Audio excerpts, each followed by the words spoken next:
Hey, I'm Spencer with energeticcity.ca, and this is the Community Roundup, which is sponsored by Brad's Furniture and Appliances. And here I am joined in the lovely kitchen of the Fort St. John Fire Hall by local legend Alyn Stobbe. How are you doing? That's on your business card, by the way. Yeah, right. I saw the draft. You're funny. I try. But today we're going to talk about a really important thing, and that is Burn Awareness Week. Nobody likes getting burned. It sucks. Not a fan. It's been a while, but it's never fun. So can you tell me a little bit about Burn Awareness Week? I know it started on the 5th. Yep. So it's all week, and it's international. It's in the States and here in Canada, and BC we've adopted the same as well. It's pushed largely by the BC Burn Fund. So they are probably the biggest educators and proponents of burn prevention in the province.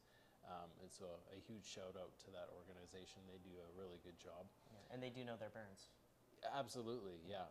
They see a lot of it. And they help out families that have to go through that process multiple times on an annual basis.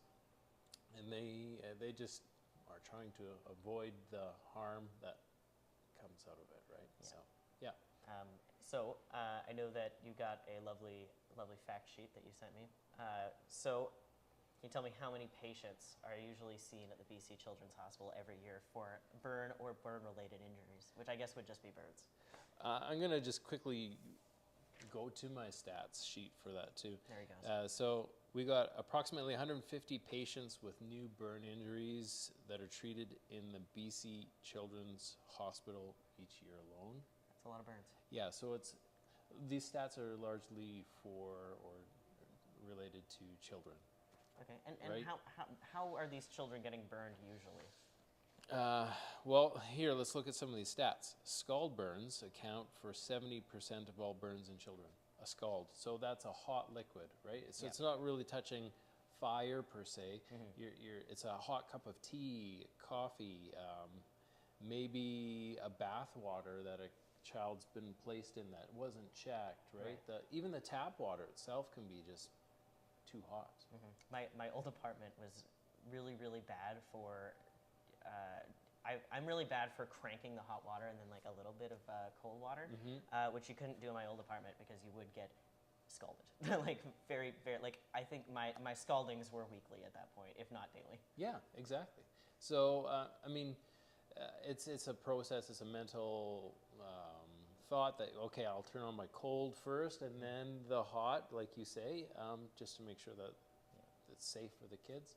I have to recondition myself to do that. Yeah. Yeah. If you're carrying something and you're tripping, you're holding your child, that's a huge increase in potential for them to all of a sudden, whatever you're cooking with or carrying, and all of a sudden it's on them. And so if I'm enjoying a hot cup of Joe, don't carry my nephew Joe? Right, exactly. Gotcha. No Joe on Joe. No Joe on Joe. I love it. No Joe on Joe.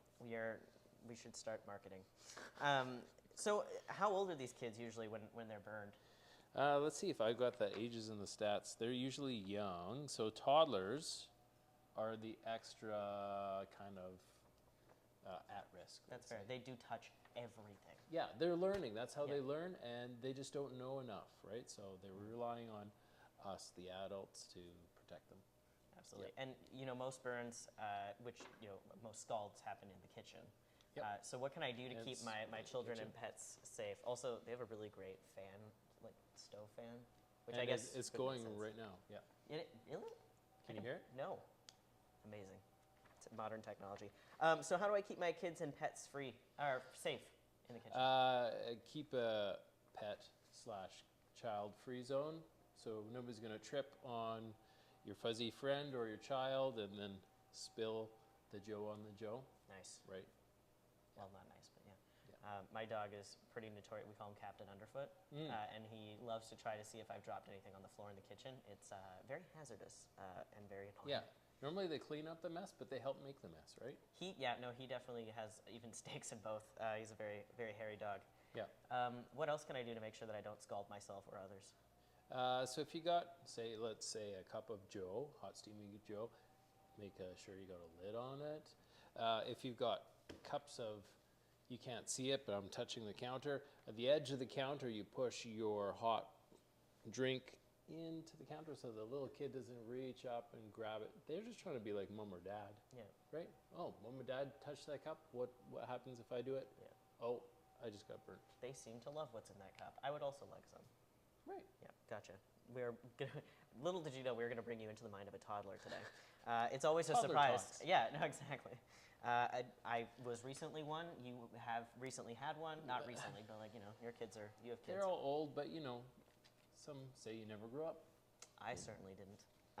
All right. Well, if I want to learn more about burns and burn prevention, Yeah. is there a website I can visit? Yeah, the BC Burn Fund website. I Right. don't know what the .com thing is, but if Right. you just Google BC Burn Fund, You'll find it. you'll get it. Yeah. Well, we're also in winter Yeah. still. You know, this week it doesn't feel like it. No. It is winter, and it's Slick. I was trying to make it a nice, fair statement. It's slick. It is. It's slick. Yeah.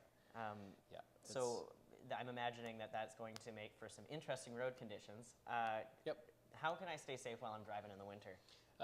Number one, use good tires. Right. I think we kind of went over this last time, but Yeah. have a vehicle that's prepared. I saw somebody driving, and they had like this small window that they were trying to drive through. Don't do that. You Don't do can't that. see. Maybe your friend in front of you's just stopped. You can't prepare. You can't see it. Scrape off your entire windshield. Yeah, yeah.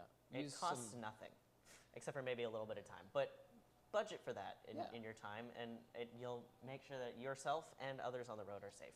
Yeah, some common sense. Well, nothing common about sense, unfortunately. Some other tips that you have listed here: traveling at speeds for road and driving conditions. So if Yep. it's maybe just dumping down snow, don't go 70 and a 50. Again, things that should be common sense, but Sure. And even if it's posted 50, maybe it's not safe even to travel 50. yeah. You might have to bring them back down to 30 or 40 or Yeah, whatever. those speed limits are for the best weather conditions possible. Yeah. Just because you can go that way or that fast, I mean, you may not be able to go that fast for long, and doesn't mean that you should. Yeah. Um, Objects in motion like to stay in motion, especially on ice. yeah, that's why it's easier to stay up until 6 a.m. than it is to wake up at 6 a.m. Didn't know that. Fun facts. What's the following distance, in the winter that I should be giving to vehicles? Because I know that, like, in my It's- driving lessons, they said Yeah. budget for a smart car's length, but during winter, 2 smart cars' length, which I don't know why I'm supposed to remember the dimensions for a smart car. Smart but car. Yeah. And I think it's different on the highway too. Likely. So that's like traveling in town, where in the highway you want 2 power poles between you. And then if you want extra caution, then you got to pull her back a little bit too. Slippery. Yeah. Maybe you can't see well. It's I get it. snowy. A lot of people have cool bumper stickers. I want to read them too, but maybe during the winter, that's a summer activity. Not too close. Yeah, there's such thing as too close. And turn your lights on. I said this last time too. Turn your lights on. Turn your lights on. Yes. Automatic settings don't necessarily I was gonna give you ask you your about tail that. lights. Yeah. So if they can't see your tail lights, you don't exist. Yeah, just because it has an auto setting doesn't mean the auto setting is working for all conditions. I wanted to talk a little bit about emergency kits, because I know that that's a big thing right now. My grandfather has, at least at all times, 3 blankets and an emergency kit with like emergency water, flashlights, like all this, a granola bar in case he gets hungry. That's the guy to travel with. He is absolutely. I would travel to the ends of the earth with that man. But what should I be? Should everyone have an emergency kit in their vehicle? If you're traveling, yeah. All right. Well, good to know. Yeah, absolutely. It says here, so for longer travels, bring some warm clothing, blankets to keep you warm if you get stuck. No one likes being cold, Yeah. and no one likes being stuck. You certainly don't like both things happening at once. No. Think about what you're going to need if you are tied up. Say for an overnight in the mountains, stuck in your car, Yeah, right? absolutely. What are you going to need? Yeah, bring that emergency drinking water. It won't freeze. I'm upset about that, but that's true. Interesting. Yeah, I don't like to think about it, but again, it's emergency water, so don't think about it. And as well, one thing that I noticed the other day, I was in a vehicle, and a fire truck was coming, Yeah. and I was like, "That's Stobbe." So the driver of the car that I was in pulled over, but the driver ahead of us did not. Yes. That's not okay, right? It's not okay. Okay, you're on blast, driver. Yeah. Yeah. Pull over. It's safer for you. It helps us. get to the scene safer. Yep. And we know that if you've pulled over, you've seen us. Yes. So that's not that unknown variable as the driver's trying to get to the emergency scene. Yeah. Are they seeing me? Am I not? Am I going to have an issue with this car? Normally fire trucks aren't subtle, but still acknowledge that you see the fire truck or ambulance, police too. Yeah, any emergency services. Absolutely. All right. Well, that covers driving. We are 10 minutes in, so I'm going to speed run over the Let's do it. little bit. Quick. Okay, slips and trips. That is happening a lot because it's heckin' slippery out. Walk like a Egyptian? penguin. Oh. Penguin. I'm a big Bengals fan. Get some ice cleats. Those also help, especially if you have a dog like mine who loves to pull at everything. You don't want to go skijoring if you're not prepared to go skijoring. Not on ice, no. No. So have boots to keep your feet warm. What's the grip factor like? If you're walking with Converse, those are like summer tires. Don't do that. I learned that the hard way. So yeah. Another thing. Dress for the elements. Okay. Right? So wear a jacket. Right. You're going outside for a walk. Yeah. Okay. And if it's dark out, don't wear dark colors. I was guilty of that the other day. Yeah. But I put a high vis vest when I go to take my dog for a walk, just so that doesn't happen. Yep. What if your walk is a longer walk? Well, like you're going in the beaten park. Okay. Well, I keep my toque on. I got mittens, and then I've got a jacket and spare socks in case I find a puddle. What about some snacks? Oh, I should bring. You should be prepared for a snacksident. Snacks. Ooh, that's fun. Right. All right. Yeah. And then walk like a penguin. So shuffle with the bended knee. And then tell someone where you're going. That is huge. I don't know how many times I've been like hiking up, I guess Beaton, and I'm like, sure wish I had remembered to tell somebody. I've been lucky so far, but you never know. Yeah, and some of those trails you could be on would be longer, and it's just be prepared. Also, your driveway. Keep your driveway and walkways clear from snow and ice. That's just helpful. So when it snows, I know it sucks, especially when you have to go shovel 3 times, but it is worth it. Your postal worker will thank you for it. I have a community mailbox, but I'm sure that they would appreciate it. Yep. And then also, a great thing to remember, it's February, spring is on the way. In fact, it even kind of seems like it's here, but it's not. Don't worry about it. So, tell me about lakes and ponds, Toby. They have ice on them. What? Which is really great for winter. But as spring is coming, the ice is getting thinner. That's our phone. So check your ice before you go on it. Yeah. Yeah, you don't want to be, ripping across in your skidoo and then find that you're swimming all of a sudden. Yeah, you don't want to be that guy. No. Or girl.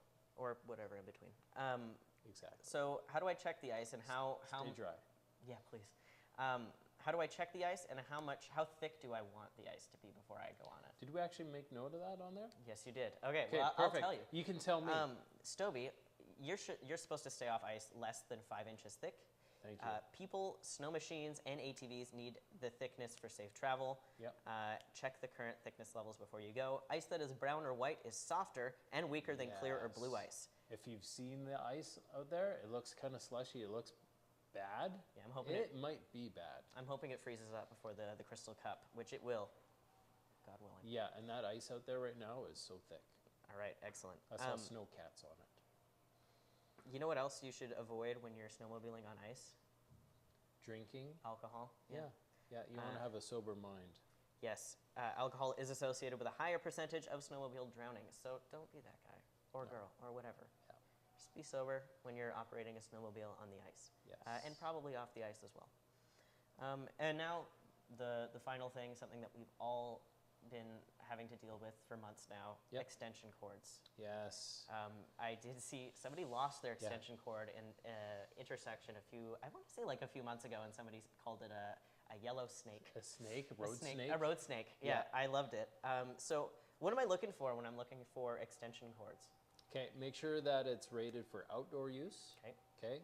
Some of them are indoor use cords, so extension cords for outdoor use. Yeah, not to be confused with a surge protector. Don't use those outside. Yeah, no, not good. That's your computer. Yeah. So outdoor cords, make sure that it's not frayed. So every year you grab your same old cord, check it. If it's pinched or frayed, the wires on the inside might not be doing the job that they need to. They may not be protected, so they may actually start to arc had a break or a crack. Also, if you have melted snow on it, you could get electrocuted Yes. if you've got an exposed wire. That For happened sure. that happened to my friend By earlier just this grabbing your snake, it could be bad. Don't grab your snake. Yeah. And then when it comes to space heaters, you want to give those 3 feet from any combustibles. Yes. So make sure they're far away. Don't put your couch in front of your heater. And then if you're going away for a weekend, probably unplug appliances and cords that you don't need. So Absolutely. They don't need to be plugged in while you're not there. it saves you some energy too. It'll cut a little bit off your hydro bill. 5 cents a year, probably. Well, I mean, it's 5 cents, 5 cents, Stubby. Yeah. We don't all make fire hall money. That's right. 5 cents is important. Well, thanks for your 2 cents on that one. Well, that's about all the safety tips we could cram into, I guess, about 16 minutes now. Anything else you want to add before I let you go and live your life? No, just thanks for checking in with our roundup. Appreciate being able to talk with you guys. Yeah. If you made it this far, thank you so much. We appreciate you. This is the Community Roundup, which is sponsored by Brad's Furniture Appliances. I will probably be checking in with you when it's closer to spring to talk a little bit more about spring safety, because then, of course, there's a host of other things that you have to watch out for. But this has been very helpful, and I will now need to go move my couch when I get home. Again, Community Roundup, sponsored by Brad's Furniture and Appliances. I'm Spencer for energeticcity.ca. If you want to look at any of the previous roundups that we've done with this beautiful human, it's on our website. You can look for the guy with a mustache. I roasted you, I think, back in October. I miss it so much. God rest its soul, because it had its own. It'll come back. It'll Give it be time. back. I'm waiting for November. But anyway, thank you so much for watching. Remember, stay safe. no Joe on Little Joe. No Joe on Little Joe, and walk like a penguin, not an Egyptian.